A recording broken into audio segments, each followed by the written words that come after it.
Olá, meu amigo, minha amiga, paz seja convosco. Estamos aqui para gravar mais um vídeo respondendo uma pergunta que foi feita para a gente lá no Instagram, se nós éramos salvos pela graça mediante a fé. Foi a esposa de um inscrito que fez lá, tá? Então eu quero fazer uma exposição rápida aqui sobre o que é a doutrina da justificação pela fé. Vamos lá. A igreja do primeiro século da era cristã era constituída por judeus. Portanto, enquanto o evangelho estava centralizado dentro de Jerusalém, não ocorreram grandes conflitos soteriológicos, ou seja, conflitos sobre a doutrina da salvação.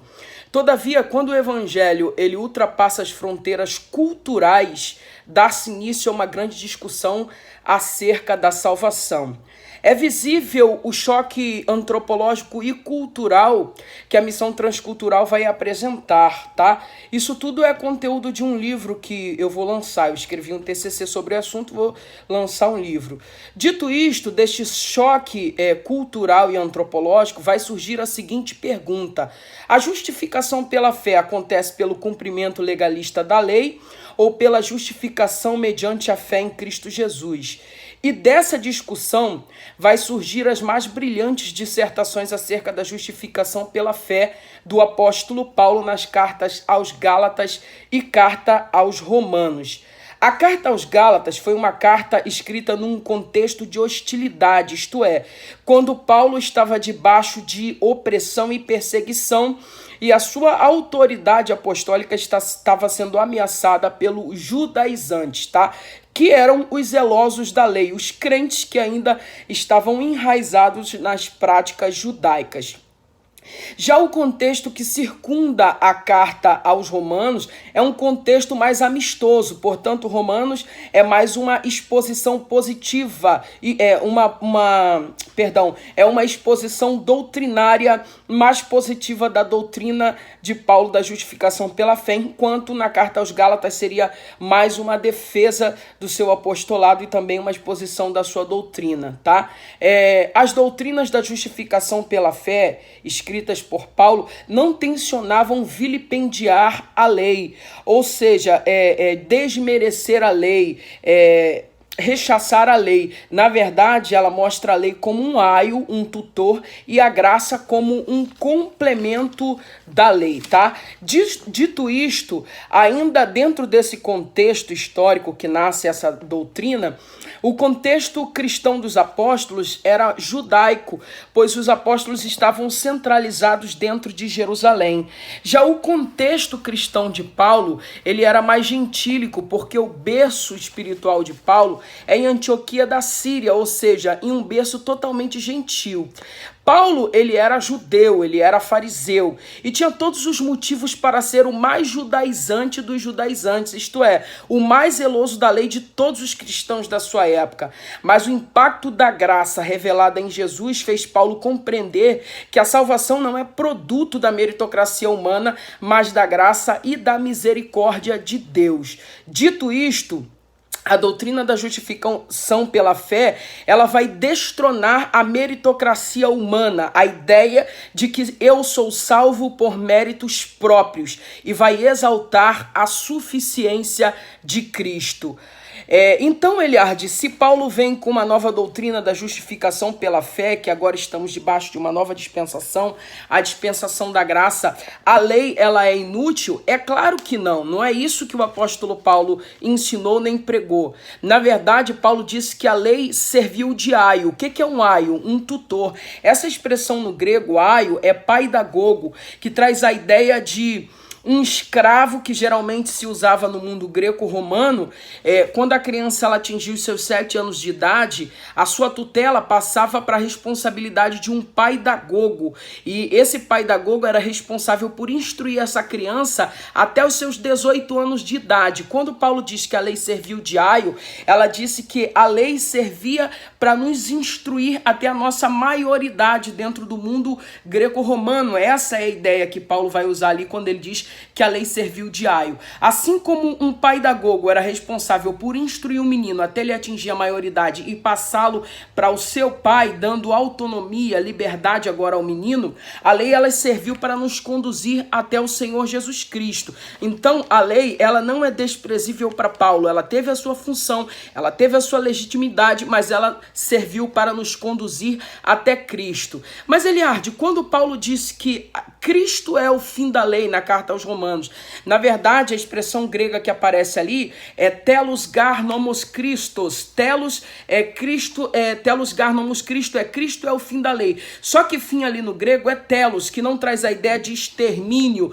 mas finalidade. Cristo, o que Paulo estava querendo dizer era que Cristo é a finalidade da lei. Em outras palavras, que a lei serviu para nos conduzir até Cristo, mas só Cristo pode nos conduzir até Deus. Gente, isso é muito forte. A doutrina da justificação pela fé é muito forte. E essa doutrina é que vai fazer romper definitivamente o cristianismo do judaísmo. Ela vai emancipar cristianismo de judaísmo, porque enquanto a doutrina judaica ela era totalmente meritocrática, isto é, ela baseava a salvação pelos méritos, cumprindo os requisitos da lei, Paulo vai elucidar que a salvação não vem pelo cumprimento da lei, mas pela obediência a Cristo, em estar em Cristo. Quando estamos em Cristo, somos uma nova criatura.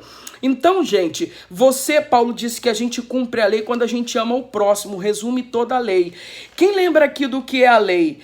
A graça, gente, guarda isso que eu vou falar para vocês. A graça, ela nos isenta das práticas ritualísticas da lei, mas não da lei moral. Ela não nos isenta da lei moral. Por exemplo, lembra da lei dos 10 mandamentos? Não terá outros deuses diante de ti. Nós não temos. Não fará imagem de escultura. Nós não fazemos. Não tomar o nome do Senhor em vão. Nós também não fazemos. Aí vem a guarda do sábado, prática ritualística da lei. Isso nós não cumprimos porque entendemos que não há mais essa necessidade de cumprirmos essa prática ritualística da lei judaica. Não matarás, a gente não mata. Não adulterarás, a gente não vive adulterando.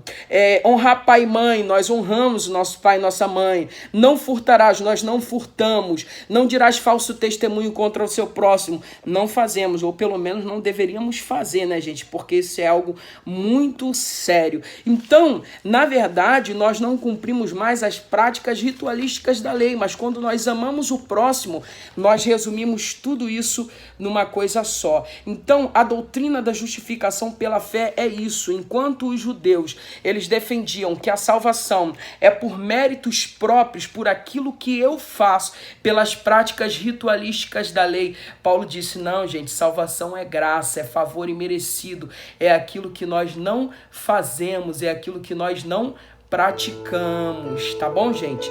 Então espero que você tenha gostado. Agora, pra gente resumir o nosso pensamento aí, soltei o hino aqui.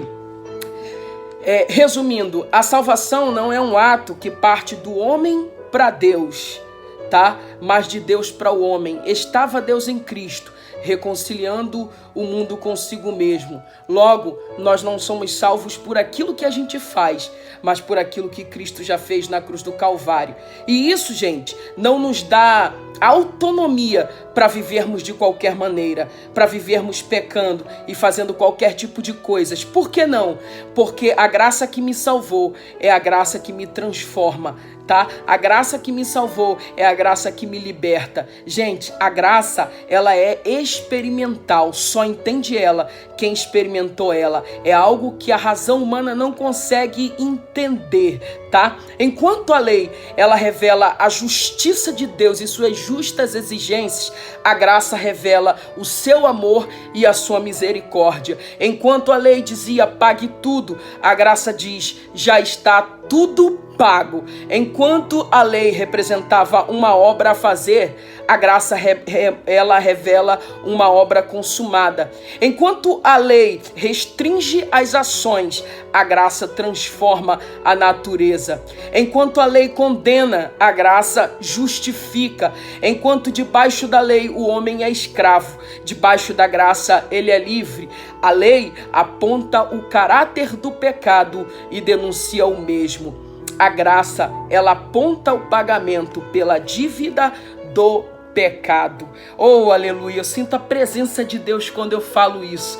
Nada além do sangue, como esse hino aí que tá tocando aí. Nada além do sangue. Nós só podemos estar aqui hoje porque o favor imerecido, a graça que nós não merecíamos nos alcançou. O seu amor derramado por intermédio do seu sangue na cruz nos conquistou e nos fez novas criaturas em Cristo Jesus. Então, não é essa graça barata aí não que te dá autonomia para pecar, não. É uma graça que te transforma, é uma graça que te vivifica, é uma graça que te muda de dentro para fora, que muda pensamento, sentimento e comportamento, tá? Quando somos impactados pela experiência da graça. Eu espero que você tenha gostado desse vídeo. Se gostou, explode aí no like. Eu acho que esse aí merece bastante like, né, gente? Então explode no like aí, tá? Que Deus em Cristo continue te abençoando de maneira extraordinária. Deus abençoe você, sua casa e sua família. E eu queria pedir, compartilhe esse vídeo aí com todo mundo que você puder,